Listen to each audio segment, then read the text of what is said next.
Hello students, in our previous video we have completed National Income Unit, and in this video we will try to cover the topic of money and banking. Definition of money. Money can be defined on the basis of its four functions. What are those four functions? That is, as a medium of exchange, measure of value, store of value, and means of standard of deferred payment. By giving these four functions, heading of these four functions, the definition of money can be given. And money supply can be given as total volume of money held by public at a particular point of time. 2 points should be noted here. Public means money using sector, that is individual or business firms. And it is measured at a particular point of time, that's why it is a stock concept. Now, measure of money supply. Money supply, RBI has given four measures of money supply: M1, M2, M3 and M4. What is M1? M1 is C plus DD. C means currency and coins held with public, and DD means demand deposit of commercial banks. What is demand deposit? Demand deposits are those deposits which can be encashed by issuing checks at any time by the account holder. And that's why it is known as most liquid measure of money supply, because both are just like cash, currency and coins, and demand deposits. That's why it is most liquid. M2 is a broader concept as compared to M1, because it includes M1 plus saving deposits with post office saving banks. Students, saving deposit with post office saving banks are not withdrawable by check.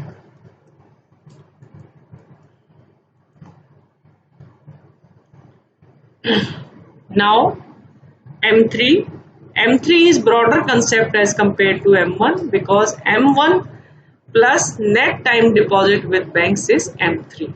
Net time deposits, you know, FD, RD, fixed deposits and recurring deposits are known as time deposits, because these money can be withdrawn only after the maturity of this money. It is widely used measure of money supply. Because why it is widely used? Because it includes M1 plus net time deposits. That's why it is widely used measure. What is M4? It is M3 plus total deposit with post office saving banks. Total deposit with post office saving banks it has taken excluding NSC. NSC means National Saving Certificates. And M4 is known as least liquid. Why it is known as least liquid? Because in M3 liquidity value is come, because there is net time deposits, and in M3 plus total deposit with post office, most of the post office saving deposits are not as cash. They are not withdrawable by issuing a check. That's why M4 is known as least liquid measure. M1 and M2 are known as narrow money supply concepts. M3 and M4 are broad money supply concepts. Okay, now topic of bank starts. Under this topic, commercial bank, only meaning of commercial bank and credit creation by commercial bank, and functions of central bank after that.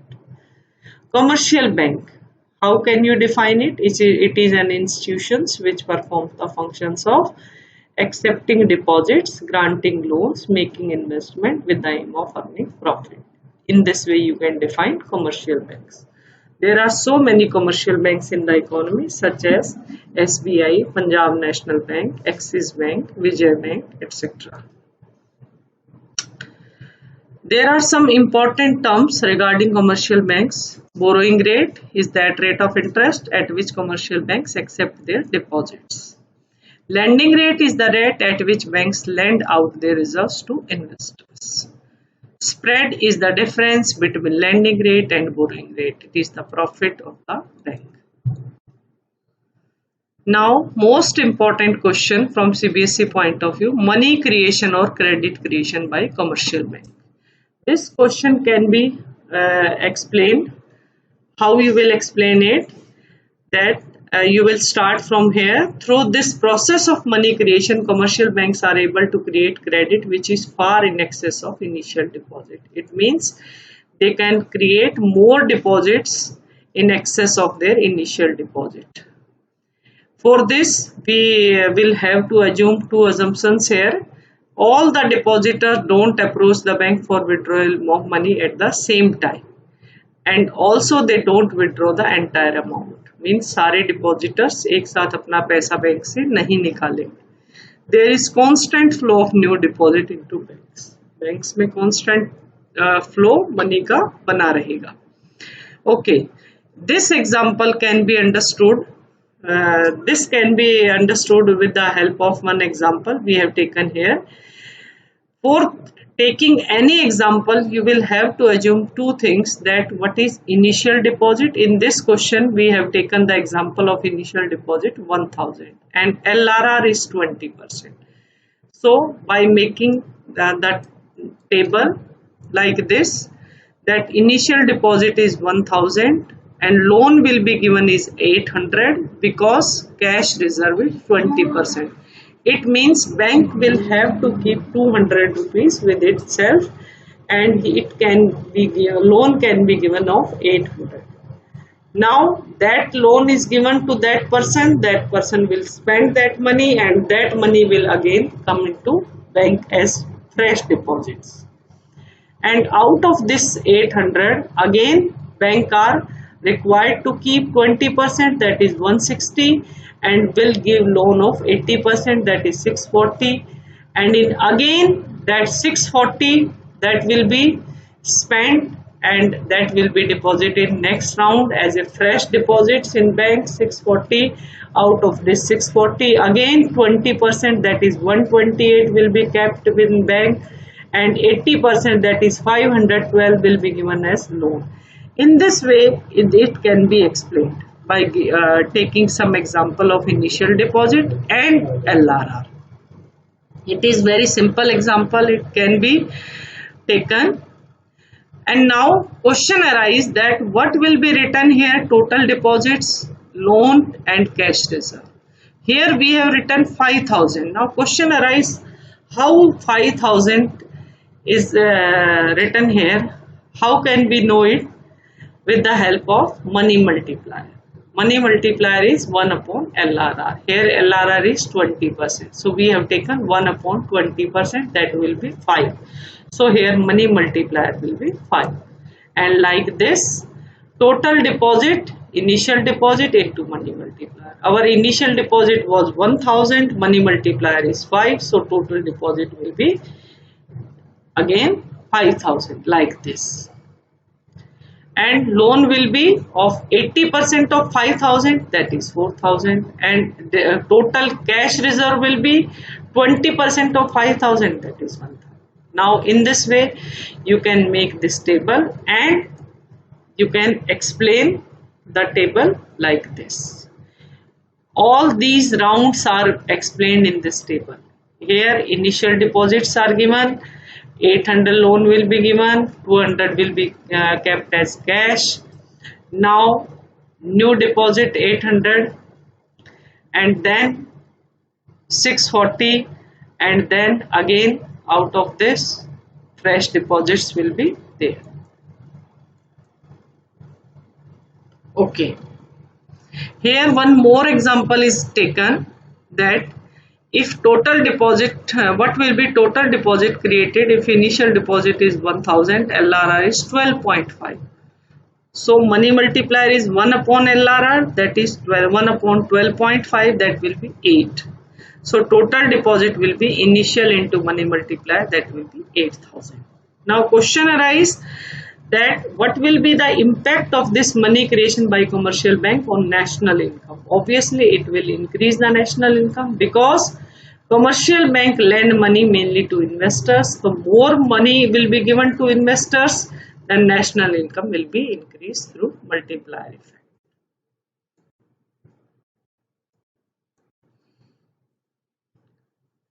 Now central bank. Central bank How will you define central bank? It is an apex body. Apex body means supreme body that control, operates, regulates and directs the entire banking and monetary structure of the country. In this way, central bank can be defined. What do you know about our central bank? Our central bank is Reserve Bank of India. It was established in 1935 with the Act of 1934 and it was nationalized in 1st January 1949. And in every country, one central bank is there, such as in UK it is Bank of England, it is known as, and in USA it is known as Federal Reserve System, and in India it is RBI. Now we will explain the functions of central bank. These are the functions of central bank. We will explain these functions one by one.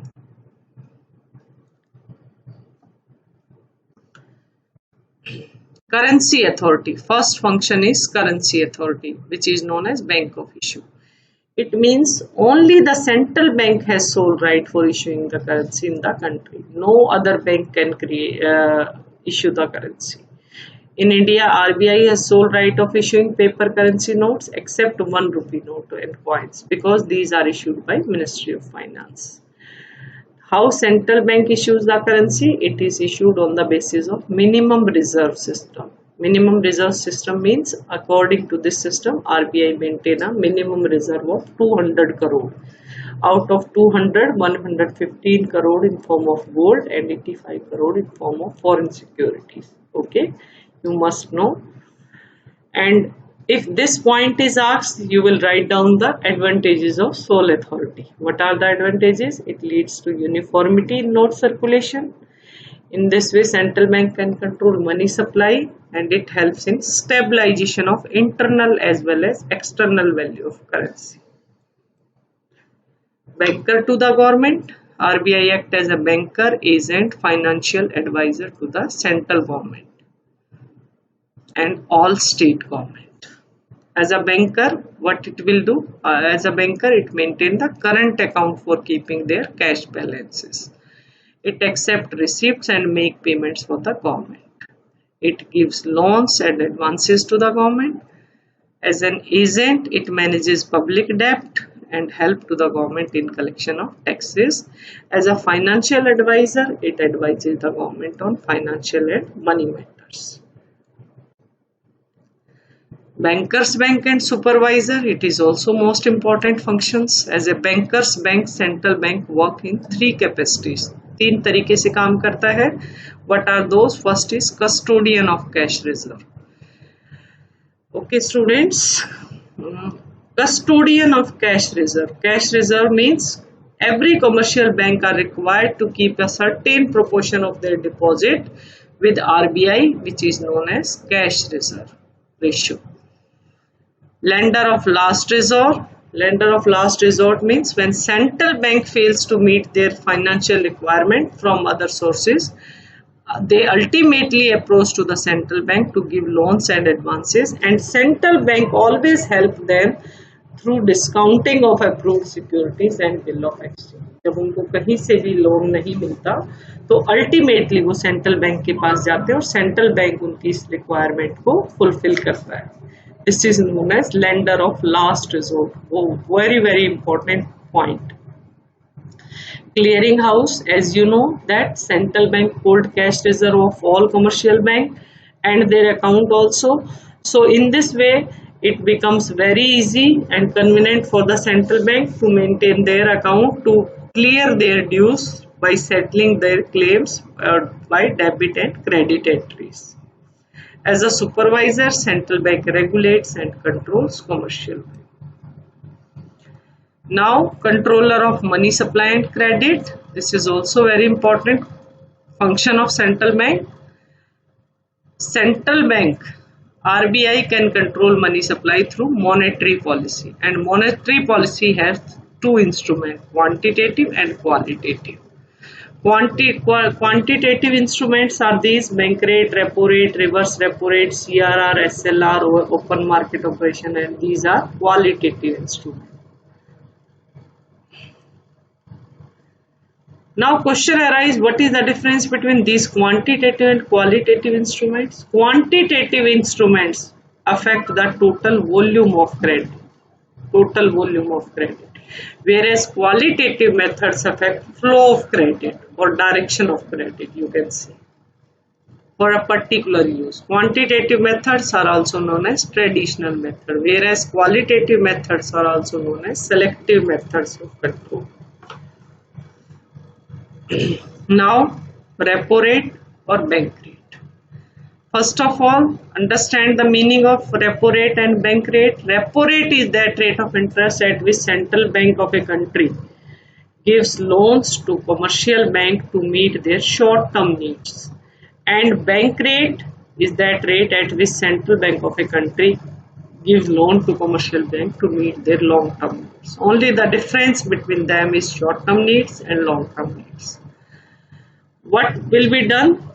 Increase in repo rate increase the cost of borrowing from central bank, and when cost of borrowing from central bank increases, it forces commercial bank to increase their lending rate, which discourages borrower to taking loans, and it reduces the ability of commercial bank to create credit. In the same way, it will apply in bank rate. Here some repo rate, bank rate, reverse repo rates are given. In this way, in this picture it is shown that when central bank gives loan to commercial bank at 10%, then banks will lend more than 10% rate to their customers. Reverse repo rate. Reverse repo rate is just opposite to repo rate, because it is that rate at which commercial bank can park their surplus funds with central bank, or you can say central bank can deposit their money, commercial bank can deposit their surplus money with central bank. On these deposit, whatever interest is paid by central bank, that is known as reverse repo rate. When reverse repo rate is raised, it means it will encourage the commercial bank to deposit their fund with central bank, and this has a negative impact on their lending capacity. Lowering the reverse repo rate has the opposite effect. It raises the demand for borrowings from commercial banks. Open market operations. As its name, it is clear that open market operations. It means buying and selling of government securities by central bank from or to the public and commercial bank in open market. It does not matter whether the securities are bought or sold to public or banks, because the ultimately amounts will be deposited or transferred from same bank. So it can affect total money supply in the economy. How it can affect? If securities are sold by central bank, it will reduce the reserve of commercial bank. It adversely affects the bank's ability to create credit. And if securities are purchased by central bank, it will increase the reserve and reduce the bank's ability to give credit. Legal reserve ratio. Legal reserve ratio is of two types. One is CRR, another is SLR.